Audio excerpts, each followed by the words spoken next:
Bueno, buenas tardes. ¿Me oyes?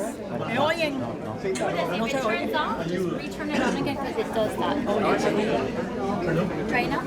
Ok, buenas tardes. Buenas tardes a todos. Me acaban de preguntar que si voy a hablar. Dije que no, que voy a cantar. Gracias a Dios, ni uno ni otro. Voy a presentar. Yo soy Lourdes Sayas Bazán y presidenta de NACAE. NACAE es la Asociación Nacional de Educadores Cubanoamericanos, por sus siglas en inglés. NACAE es una asociación sin fines de lucro, que nuestro propósito es preservar nuestro legado cultural. A este fin tenemos eventos culturales como este que tenemos todos los meses. Tenemos una beca para un estudiante que realice sus estudios superiores, una beca Gastón Fernández de la Torriente, y también tenemos la nominación del Educador del Año a alguien que merece ese honor. En estos momentos quiero hacer un anuncio no político y no pagado tampoco. Me tengo que poner los espejuelos. Precisamente que tenemos aquí al orador que nos está visitando. Es un taller de narrativa política cubana de la República. Ahora no se oye. ¿Me oyen ahora? No se volvió a... Necesitamos fondos para la brigada para que podamos tener algo un poquito mejor. Bueno, el Museo de la Brigada 2506 y el Círculo Leer y Crecer le invitan a participar en el taller de lectura narrativa. Ay, se volvió. ¿Ya?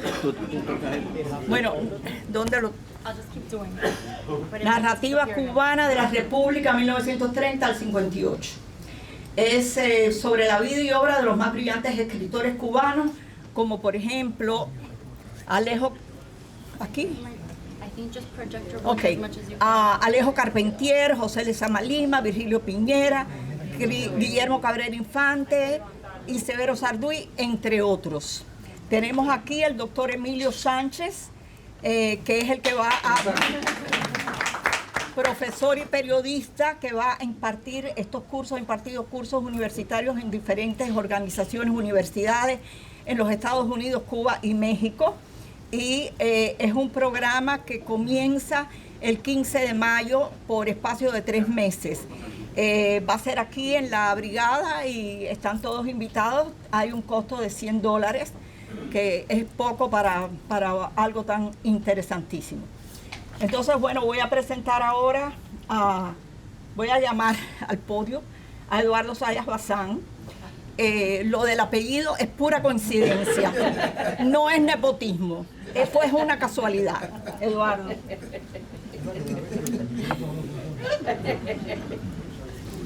No se lo robaron.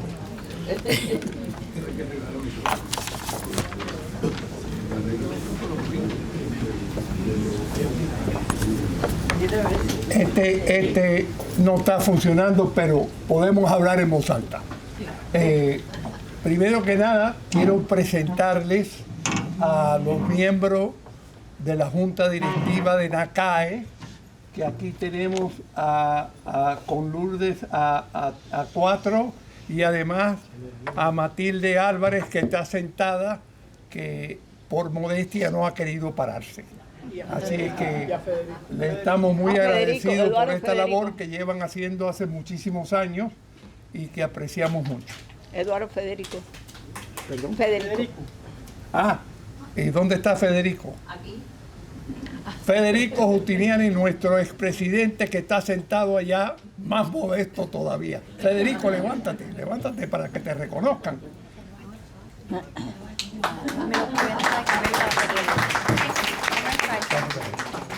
Sí. Bueno, a mí me toca presentar a los 2 autores del libro y lo haré con muchísimo gusto.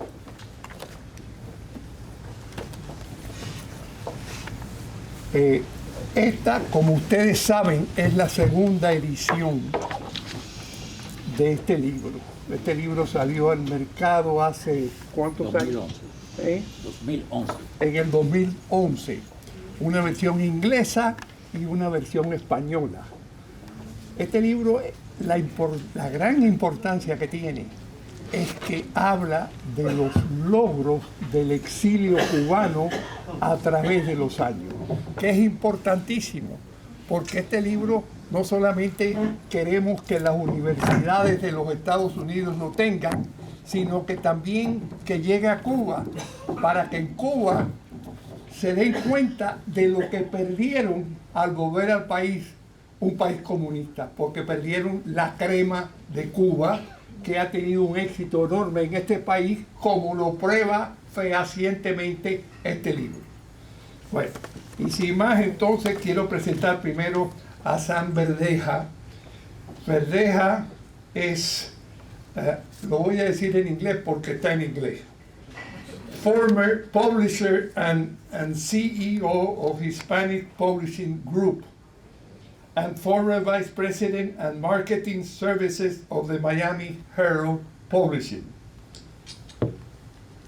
Sam was Associate Professor at the University of Navarra, Spain, for 28 years, visiting Professor the Balboa Program in Madrid, book author and speaker on media marketing in more than 40 cities.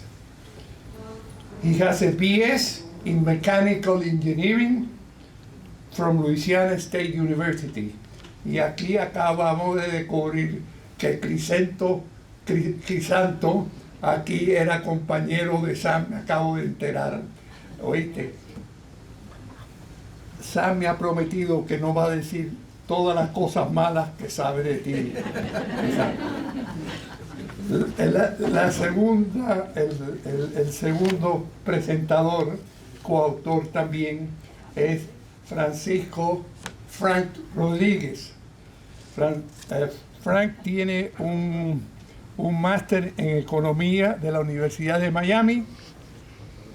Es columnista en la radio y en la televisión, comentador y productor.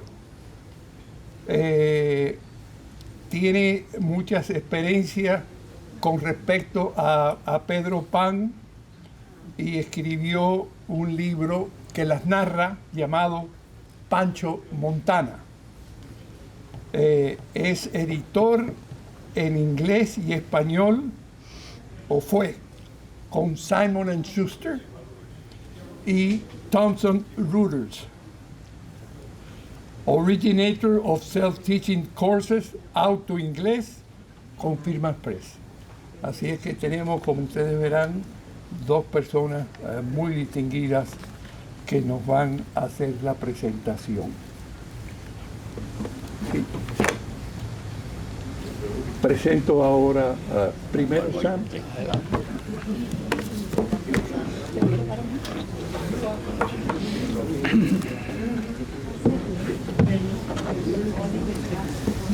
Buenas noches. ¿Está funcionando el...?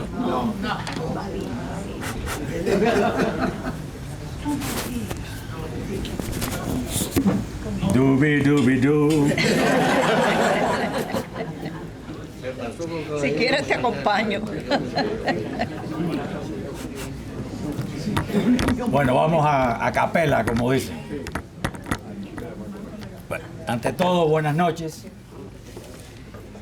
Quiero darle las gracias a mi amigo Eduardo Sayas Bazán y al doctor Justiniani por la invitación aquí, además que ellos dos fueron los que escribieron el capítulo de la educación en nuestro libro.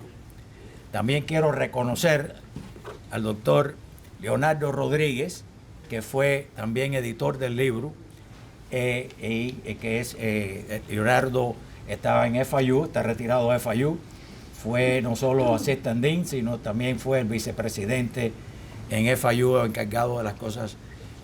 Modesto Maidí, que hacía unas cosas, pero el que hacía el trabajo de verdad era Leonardo aquí.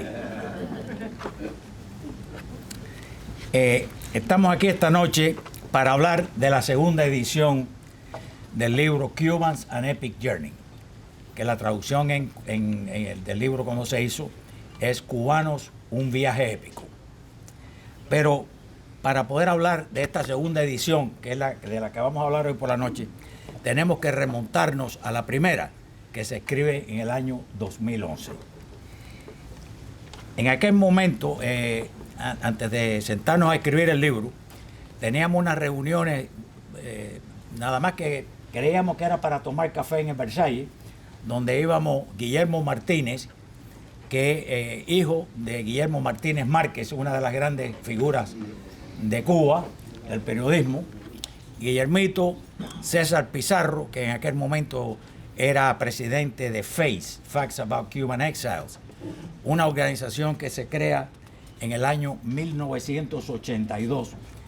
Y yo tuve el placer y el honor de ser el primer presidente de esa organización, que el año pasado cumplió los 40 años y sigue fuerte todavía, donde tiene un evento todos los años para dar los premios, donde asisten más de 300 personas al almuerzo. Pero las reuniones que teníamos éramos interesados en hablar sobre las cosas de Cuba. Y a una cosa que llegamos a la conclusión rápidamente es que estábamos perdiendo la historia oral del exilio histórico cubano. Estábamos perdiendo esa generación que llega aquí desde 1959 al 73. Y empezamos a pensar qué podemos hacer para rescatar esa historia. Sabemos que a veces ustedes dicen, óyeme, yo quisiera saber, la tía abuela mía que se murió fulanita, que era el que tenía toda la información de la familia. Eso pasa en historia, no solo pasa en la familia.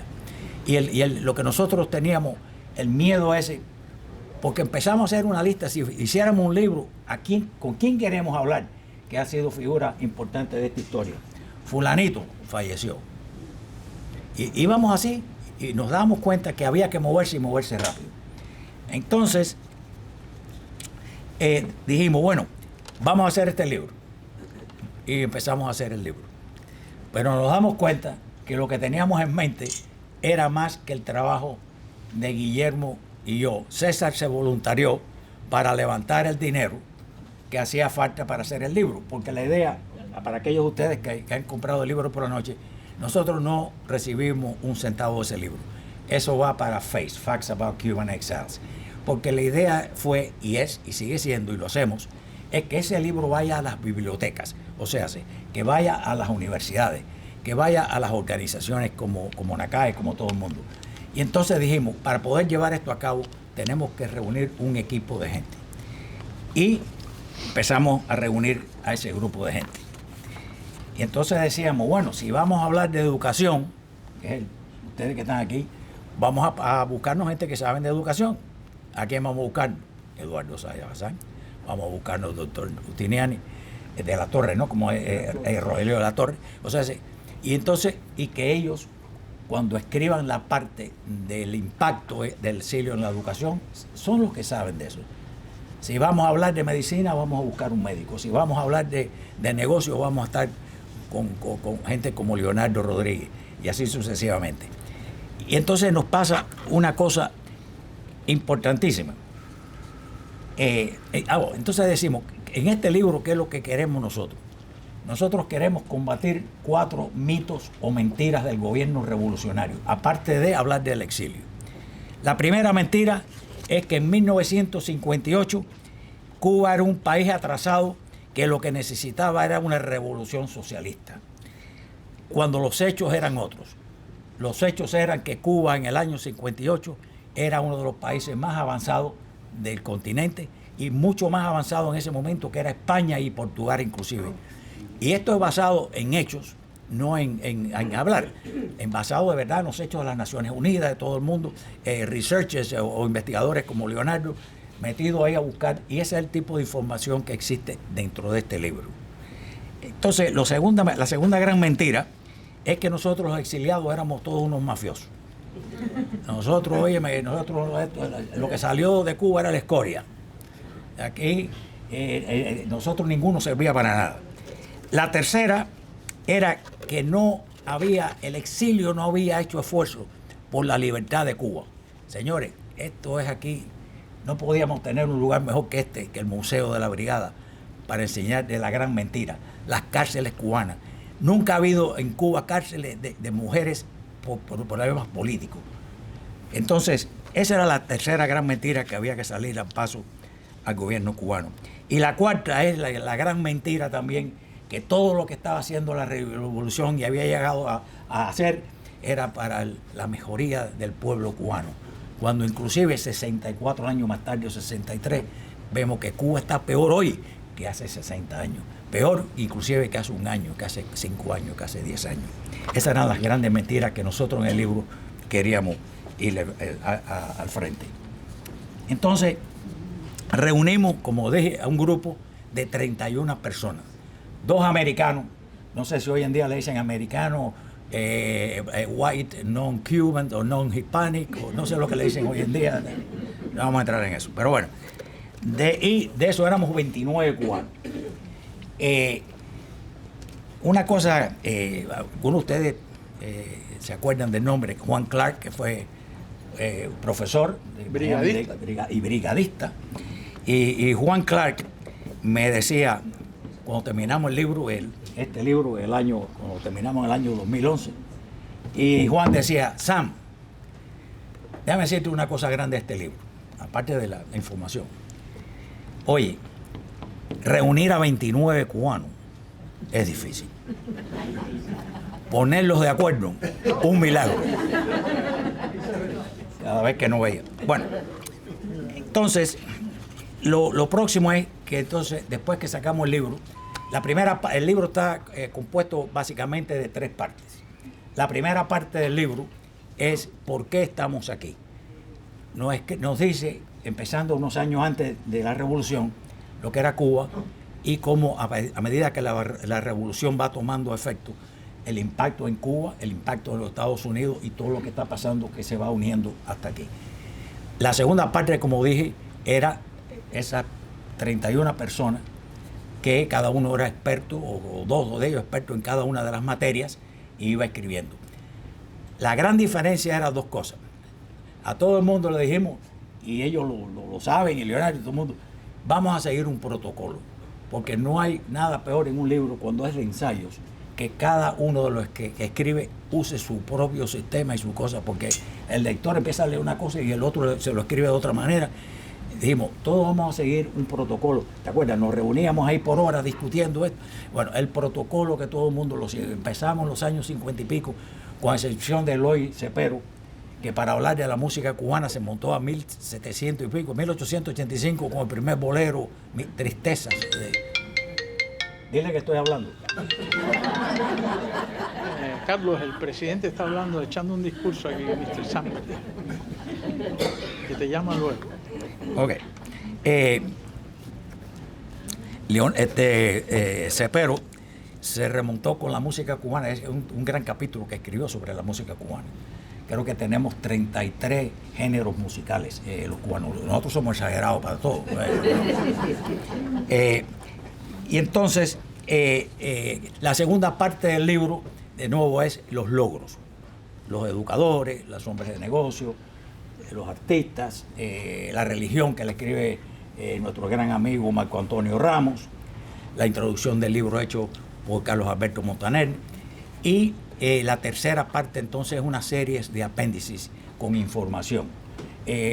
Hablé de Juan Clark. Juan Clark hizo una contribución extraordinaria en lo que eran los derechos humanos en Cuba, las cárceles y todo. Y inclusive él tiene un gran libro que se llama Cuba, Mito y Realidad, que es un gran libro de verdad sobre los abusos de los derechos humanos en Cuba. Y esto nos trae a hoy. El libro se tradujo en el año 2015 al castellano, al español.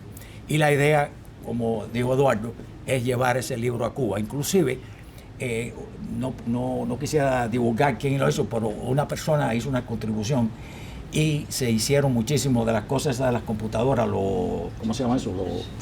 Los flash Flash drivers. Hizo cantidad de ellos. Flash Gordon, creo que es Flash Sí, Gordon. y lo empezaron a llevar a Cuba. Y fueron llevando a Cuba. Y nosotros hemos recibido noticias de gente que lo han visto en Cuba.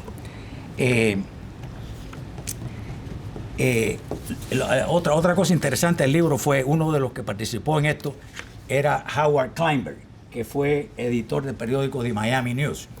Cuando nosotros invitamos a Howard para que escribiera el primer capítulo era Cuba antes de Castro y el segundo capítulo es Miami antes de la revolución, o sea, como era Miami. Él nos dijo, oye, pero es que no tengo miedo porque cada vez que ustedes, cada otra línea le van a mentar la madre a Fidel Castro. Para enseñar lo que es la revolución cubana, lo único que ustedes tienen que hacer, lo que tenemos que hacer es decir la verdad. Cuando él termina su capítulo, viene y nos dice, él estaba leyendo los otros capítulos que estaban entrando, y nos dice, oye, pero ustedes no le han caído a golpe a Fidel Castro. Dígole, pero ¿tú crees que decimos lo que Cuba ha hecho con Cuba y con los cubanos? Y dice, sí. Digo, pero eso fue lo que hablamos, ¿no? Y dice, yo quiero escribir otro capítulo. Y terminó escribiendo otro capítulo que precisamente es la historia de la Bahía de Cochino, de la invasión. Que terminamos con 3 capítulos para poder de verdad hablar sobre la Bahía de Cochino. Y aquí está mi amigo, que está por ahí atrás escondido, que fue uno de los que participó más con Howard Kleinberg diciendo la historia del desembarco de él en Cuba, Ricky Sánchez, en la casa, en el Castillo del Príncipe y todo lo que pasaron.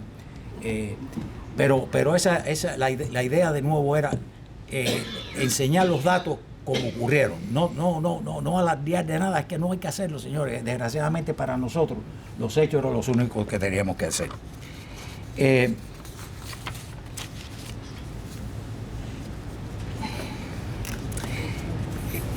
Lo otro es que sinceramente nosotros creemos que llegamos a lograr aquí en este libro lo que dice no solo Cubanos an Epic Journey, Cubans an Epic Journey o Cubanos un viaje épico.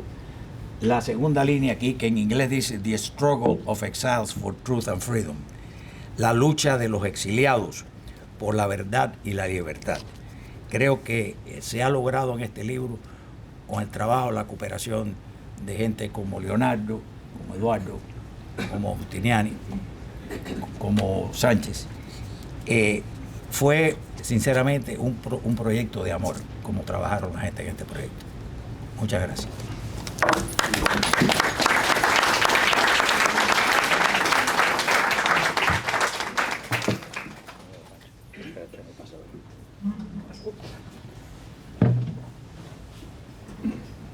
Bueno, cuando le presentamos este libro a alguien, nuestro gran nerviosismo es que miran al índice a ver si están en el libro. Porque la segunda mitad del libro es en quién es quién en Miami. Por ejemplo, de dónde salió Sedano, de dónde salió el Café Versalles. Y cumpliendo la tradición, paramos ahora en el Café Versalles a tomar un cafecito, que fue donde se generó la idea original del libro. Digo, yo no estaba presente, los compañeros más antiguos que yo. En el próximo libro tendré el honor de agregar que soy miembro de NACAE, me acaban de aceptar. Por muchos años fui editor de libros de texto. Mis padres los dos eran maestros y siempre he tenido mucha admiración, obviamente, para los maestros. De hecho, he tenido debates con Radio Progreso en Cuba por la televisión colombiana sobre los logros de la revolución. Le dije, mi madre por la mañana era farmacéutica de Calixto García, los guajiros se iban de allí con sus medicinas y después regresaban con un racimo de plátano, una gallina o algo en agradecimiento. Por la tarde era maestra de música en el Colegio Municipal de Valdés Rodríguez, 90% eran negros, escuela pública. Y por la noche era maestra de matemática en la Escuela de Comercio de Marianá, donde venían en guagua la gente de Bauta, de Artemisa, para hacerse contador público. Y usted, señor de Cuba, por casualidad usted nació en maternidad obrera. O sea que los logros de la Cuba republicana se empiezan a ver claramente en los primeros capítulos. Y entonces, si la persona no se encuentra en el índice, le digo, no se preocupe, que usted está en el libro. Y entonces los dejo más perplejos todavía. Y le digo, porque es que la familia cubana es una familia muy homogénea. Esto se lo robé a Montaner. Todos hemos tenido una historia muy similar. Todos nos ha pasado las cosas. Y una de las anécdotas, porque el libro aparecería ser muy aburrido, pero el propósito principal fue que no fuese aburrido, en inglés ni en español. Es un cuento. Y por eso decía el hilo, que no se pierde el hilo, ¿no? Entonces, hay muchas anécdotas. Y una es de la cual él la conocía en primera persona. Roberto Suárez es un tipo que llegó y tenía 12 hijos. Y nada más tenía dinero en Miami para comprar leche. Y su hobby era ir a Coral Gables a buscar colchones que hubiesen botado los americanos. O sillas o lo que pudiera. Y un día oyó un rumor de que había trabajo cargando camiones en un sitio y fue para allá. Y resultó ser los paquetes del Miami Herald, del periódico, cargar los camiones que iban a salir de madrugada a repartir. Llegó el día de la nómina, de pagar, y le dijeron, no podemos pagar. ¿Tú se imaginas un refugiado en esas condiciones decirle que no le iban a pagar? ¿A quién hay que matar? Entonces, no, es que el contador no vino, se enfermó. Bueno, y además, aquí no hay nadie que hable inglés. Y él levantó las manos, yo hablo inglés y yo soy contador. El tipo llegó a ser presidente del Miami Herald, del Charlotte en North Carolina, el rey de Etiopía y un montón de otras cosas más. Entonces, ese es uno de las cosas, ¿no?, más impactantes. Desde luego, hay cosas muy tristes, capítulos de los derechos humanos y todas esas cosas. O sea, es un libro muy integral, en el sentido que Sayas Bazán ya lo denominó como la Biblia cubana. Ya yo conozco casos de personas que están en un Zoom y de pronto atrás vemos el libro, porque es un libro enciclopédico en el sentido de, aunque no puede obviamente abarcar a todo el mundo, sí abarca nuestra historia. Y no es una historia propagandística. Me tenía que sujetar. Yo era de los que quería entrarle duro y me decía, no se pueden usar adjetivos. Yo no entendía. ¿Cómo tú vas a escribir un libro sin adjetivos? Entonces, poco a poco me fue calando que tú tienes que decir las cosas y se acabó. Tú no puedes ponerte a editorial, a meter tus opiniones, simplemente diciendo, como él explicó también, diciendo la verdad. Entonces, aunque el libro tiene estadísticas, yo creo que es más bien una historia de, por ejemplo, las películas, un capítulo de película, capítulo de teatro, capítulo de medicina, de leyes. O sea, que todos los capítulos demuestran sobre todo historias de personas que llegaron a lo más alto de su profesión y que empezaron pasando muchos trabajos o que ya eran eminencias en Cuba y tuvieron que volver a empezar. Y esos son como testimonios ante una corte, cualquier persona que quiera evaluar la balanza de la justicia. Nosotros tenemos el manuscrito en español, electrónico, yo lo he mandado a Cuba. Y una de las cosas que más, un acicate para mí, para trabajar más duro en el libro, eran las diferentes audiencias que iban a leer este libro. Y una de las que más me interesaba a mí es que este libro en español y en inglés está en todos los ministerios en Cuba. Porque esa gente compran todos los libros que tengan que ver con Cuba.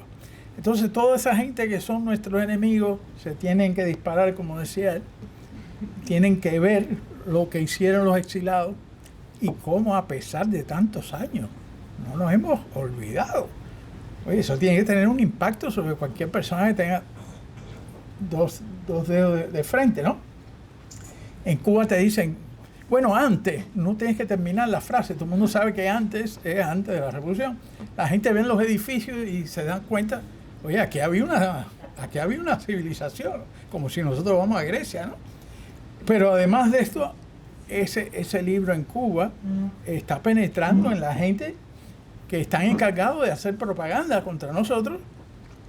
Y oye, al leer nuestra Biblia, como la bautizó Sayabasa, pues tienen que tener un testimonio similar a un pecador cuando se tropieza con la Biblia, ¿no? Sin llegar a pretender que somos un evangelista, ni mucho menos. Pero se hizo, como dice él, se hizo con mucho amor, con mucho sacrificio, muchísimos años. Y el otro coautor con Sam, Guillermo, que ya falleció, Guillermo Martínez, era un periodista profesional. Entonces, muy quisquilloso que todas las fuentes se chequearan y se doble chequearan, que no saliera nada ahí apócrifo, que todo fuera cierto, que no se exagerara. Y los autores se leían los capítulos de los demás, como dice Kleinberg, se leían los otros capítulos. Y entonces la gente pues, nos podíamos autocriticar, y eso tuvo un efecto hacia la excelencia o la mejoría del texto. Entonces yo le garantizo a los lectores que va a ser algo entretenido, porque por ejemplo, ¿de dónde salió Sedamos? Bueno, ahí está. ¿De dónde salió el Café Versailles? Bueno, ¿de dónde salió el Café Versailles? ¿Cómo es que Miami luce así como luce hoy, no?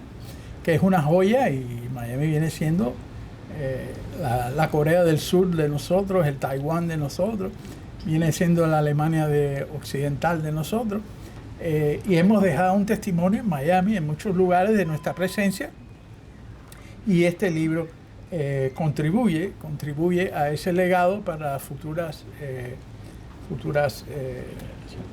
generaciones. Yo tengo pensado presentarlo en el Colegio Belén, presentarlo en Conchita Espinosa, presentarlo en todos aquellos planteles donde abundan los cubanos.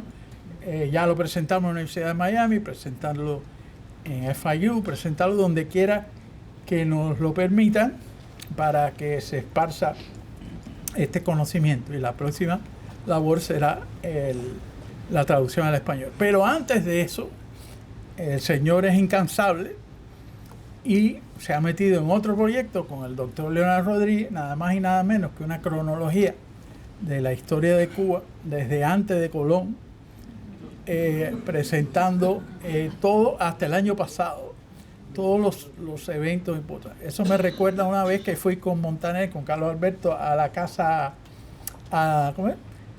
En Cayo Hueso, el Instituto San Carlos, y la Asociación de Cubanoamericanos de Abogados los invitó a dar una charla de 2 horas sobre la historia de Cuba. Y cuando faltaban 15 minutos para 2 horas, la mujer le hace así. Y entonces Carlos, en ese momento, después de 1 hora 45, estaba por el comienzo de la República. Porque había empezado por las cuevas de Altamira, los toros. Él dice que había que entender todo eso. Y entonces dice Montaner, bueno, y en eso se creó la República y todo fue un desastre, y por eso estamos aquí. Bueno, pues, este señor ha hecho con una idea muy original, que es la cronología de la historia de Cuba, pero entrelazada Estados Unidos y España, como Estados Unidos y España se entreteje toda la historia de Cuba, que no se puede contar la historia de Cuba sin la presencia o influencia de esos dos países. Y de nuevo, con la misma filosofía de que sea algo interesante, porque ¿quién quiere leerse un timeline? ¿Quién quiere leerse una cronología? ¿No? Sería lo más absurdo, lo más aburrido, ¿no? Obviamente para los académicos será una súper referencia, puesto que más de 200 libros consultados, y esa es la labor de FACE, Facts About Cuban Exiles, que tiene una labor muy sui generis dentro del exilio. Es una organización no partidaria, y entonces ahí participan, hoy están reunidos, participan demócratas, republicanos y todo, y nadie mata a nadie, es una cosa interesante. Esta gente son gente muy influyente en el exilio. Somos republicanos. ¿Eh? Dile que somos republicanos. Ok, aquí somos republicanos. Y entonces esa gente le han financiado este libro, Tú sabes, a veces se dice que, que en el exilio no hay patricios, ¿no? Que no han dado dinero para la libertad de Cuba, etcétera. Es una crítica. Pero sí, hay personas que ya no son ni cubanos, son descendientes de cubanos y que han financiado este libro, que es costoso, y que han perseverado, porque esta organización se inventó a raíz del Mariel, donde le estaban dando duro a la imagen del exilio y era necesario rescatarla. Así que esa fue una de las audiencias que yo tenía en mente. Los lectores eran los cubanos comunistas en Cuba, pero también los cubanos que llegan y no saben qué rayo es Miami, qué es la democracia, qué es el capitalismo, y han oído cosas horribles de nosotros y demás. Y nosotros de ellos también hablamos despectivamente, los que acaban de llegar de Cuba, etc. Entonces, este es un libro que sirve para que esas personas lean y sepan que se combatió por Cuba, que seguimos siendo cubanos. Entonces son unos mensajes muy interesantes, muy buenos para los que llegan ahora. Y la tercera audiencia para este libro es la gente que no son cubanos, incluso americanos, para que se ubiquen en Miami, por qué Brickell es Brickell y por qué Kendall es Kendall y demás. Yo soy de los niños Pedro Pan, bueno, fui de los niños Pedro Pan, y caí en Kendall no había absolutamente nada, ¿no? Me mandaron para Montana, Libby, Montana, población 2.000 habitantes, a casa de un plomero. Eso está en la página 51. Y comparto la historia de Pedro Pan, nada más y nada menos, con Armando Codina, uno de los cubanos que más alto ha llegado en el mundo de los negocios. O sea que es muy ecléctico. Hay un testimonio de un señor muy religioso que salió en una balsa y terminó en Guantánamo, que San Verdeja visitó Guantánamo cuando aquella época. ¿Sabes? Todas las menciones de la gente que han muerto en el estrecho de la Florida. Y al lado de eso, de pronto, un profesor que llegó a Francia y llegó a hacer lo máximo. O sea que el capítulo de los educadores lo hicieron ustedes mismos en NACAE, el capítulo de la brigada. 3 capítulos, hora por hora, todo lo que iba ocurriendo. Eso yo no lo había visto antes en ningún otro lugar. Hora por hora que iba ocurriendo, que incluso brigadistas no lo saben porque ellos estaban metidos en la guerra. No sabían lo que estaba pasando en otros lugares simultáneamente. Y eso lo hizo un americano para honor nuestro, que le echó pichón a este libro y se identificó con nosotros. La introducción de la segunda parte, hecha por otra americana, una profesora muy famosa, que se quita el sombrero ante el esfuerzo de los cubanos para echar para adelante. Cómo sacaron negocios de la nada.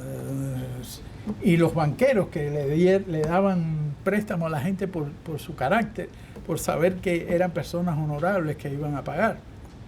Y también hablamos de los delincuentes entre nosotros que han caído presos por meterle fraude al Medicare y demás, para que se vea precisamente que no es propaganda lo que hemos hecho. Vale, muchas gracias.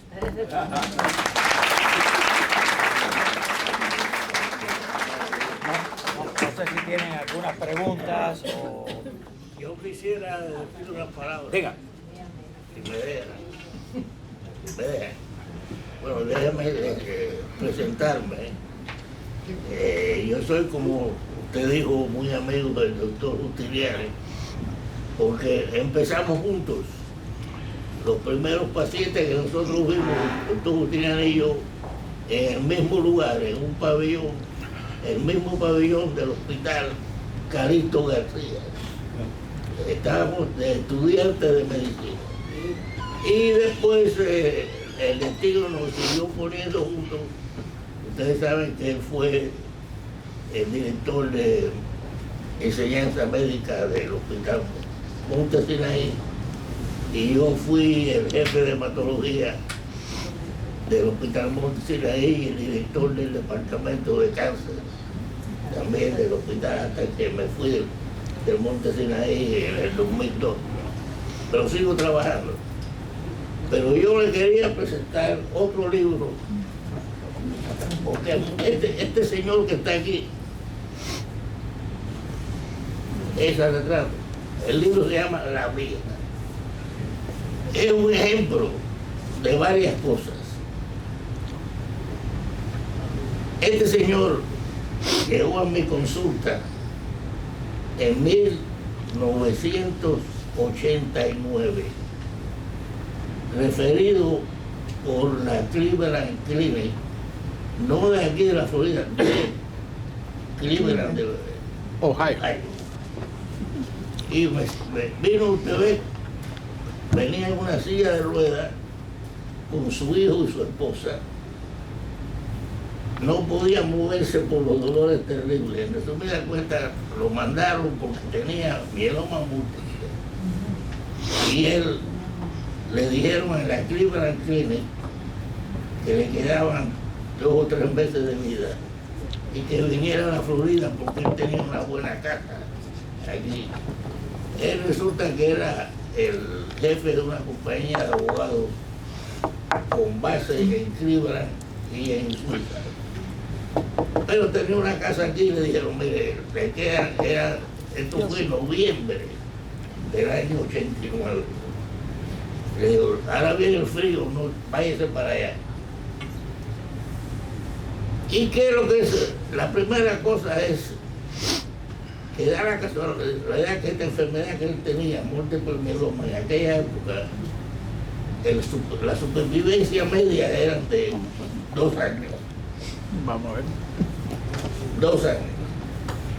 Pero yo acababa de regresar de un viaje a Ottawa, pagado no por mí, sino por las compañías farmacéuticas. En aquella época, las compañías farmacéuticas nos pagaban a los médicos viajes para instruirlos, no solamente para divertirnos, también para instruirlos. Y da la casualidad que en Ottawa vi la presentación de una medicina que se llama pamidronato, que no existía en los Estados Unidos, pero que la estaban usando ya en Suiza en mieloma múltiple con buenos resultados. Y yo le propuse a este señor ponérsela. Lo juro que le dije, pero esta medicina no está aprobada en Estados Unidos. ¿Le pasa algo a usted? No, porque yo puedo hablar, yo tengo derecho a hablar. Bueno, es una historia que es interesante. Ya verán por qué. Espero al final. Bueno, pues me dijeron, no hay problema de que no esté aprobada aquí. Le traemos la medicina de Suiza, porque una de las oficinas de abogados estaba en Suiza. Pero cuando llega la medicina al Monte Sinaí y se la van a poner, me llama el CEO del Monte Sinaí, Fred Hill. Federico, ¿te acuerdas de Fred Hill? Y me dice, usted no le puede poner aquí en este hospital una medicina que no. Se lo digo al señor, se llamaba Feliz de Boyolí. Cogió el teléfono. Bob.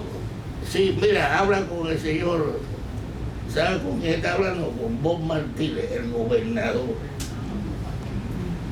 del estado de la Florida. Y Bob Martínez le dijo, póngale la medicina. Bueno, pues el resultado de esa medicina y otras medicinas que después han venido para mí los maestros, este señor que se iba a morir en 3 meses, se murió en el año 2000, 11 años después. Un ejemplo de lo que hemos hecho, fíjense qué avance es más grande. Y gracias a que yo fui pagado ese viaje, si no me lo hubieran pagado, no hubiera ido. Pero ¿por qué este señor era tan importante? Bueno, este señor, aquí dice la mía, es un nombre de código. Era el jefe de la inteligencia francesa en Washington, en los Estados Unidos. Este fue el señor que averiguó dónde los rusos estaban poniendo los misiles en Cuba. Fue el que le dijo al gobierno. Él fue reclutado por la CIA, porque él era el jefe de la inteligencia francesa.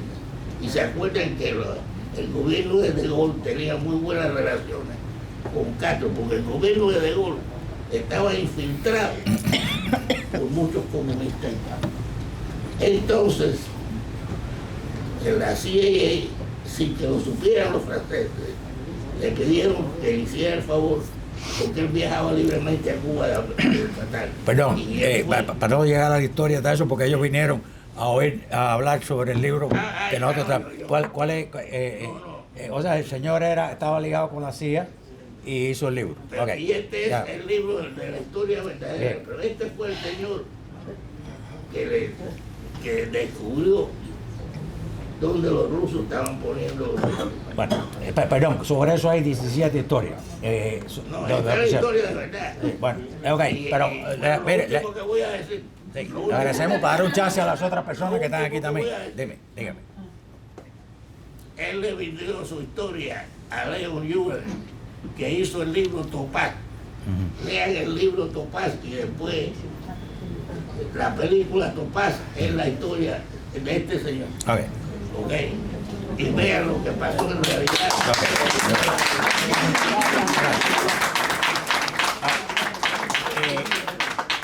Si quieren el capítulo sobre eso, no hablan de este libro. ¿Tienen alguna pregunta o algo? Si no, ahí atrás todavía hay un cóctel andando y eso cuando es. Adelante. Perdóname, una cosa también.